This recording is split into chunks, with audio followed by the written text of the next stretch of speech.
All right, we're back here at halftime, and we have a special guest, Rich McGuinness, president of Football University. And Rich, how's it going? Doing great. It's first day of the championship week, and we're excited. Great score, great game, and we're excited to see the rest of the week as well. Yeah, exciting matchup, Oregon and Kentucky here in your first game. And I guess the winner of this gets Central Florida. They do. It's going to be a wild week with Florida coming in on Wednesday, and the next round Thursday. Two games, 3:30 and 5:30. And that'll dictate who plays on Saturday. Tell us a little bit about this experience for these kids. What do you think? What does it mean to you guys, and what does it mean to the kids? You know, the theory behind this championship was no one had ever created a real national championship. There's a lot of good tournaments out there, great jamborees, and they're great to play in. You play a few games over the weekend, and you get better. But we really wanted to see the best kids play each other in a single elimination tournament like the NCAA Final Four and the Little League World Series. So we put together this tournament with 40 states, 35 eighth graders from each state representing, and said, you know what, you win or you go home every round, and this is what you end up with: 5 great teams, Texas, Florida, Massachusetts, Oregon, and Kentucky, and a great week of football. We had some of your guys take us around earlier, and it's just a great experience. And in the, I believe it is the Adidas room that they have for a lot of the players. I mean, how do you bring people like that into this with you? You know, I think a lot of our partners and sponsors all got excited about these players, and every time you can put together these players in one area, one city, one venue, 1 week, like we've done, I think a lot of folks want to be around these players like Adidas, and they got some great equipment like the Adi Zero cleat that a lot of the players are wearing this week. But this week, as you mentioned, kind of bowl week and all that goes into it, you've got 1,000 great football players here in San Antonio.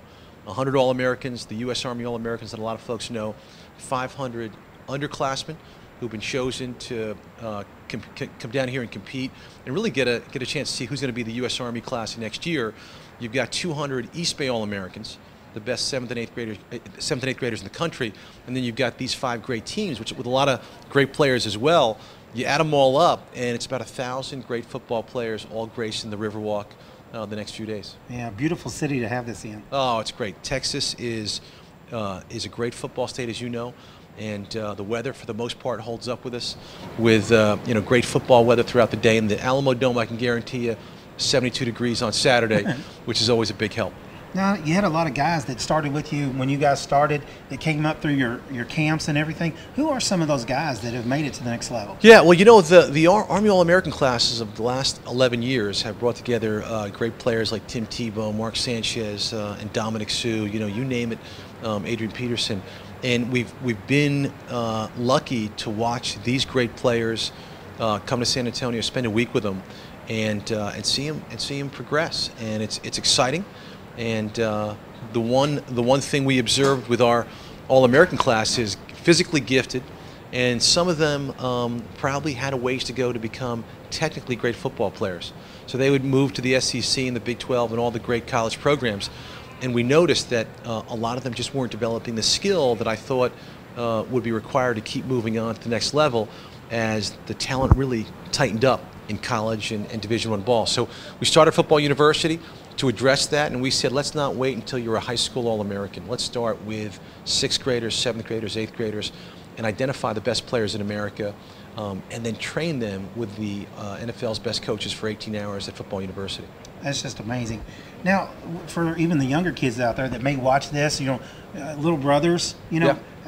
How can they get involved? Well, I think one thing, and especially with this Football University National Championship, next year we plan to run this championship with 6th, 7th, and 8th graders, having a separate national championship for each grade. So if anybody's looking at this webcast tonight and they want to play next year, they will try out for a state team, be invited for a tryout sometime probably in July.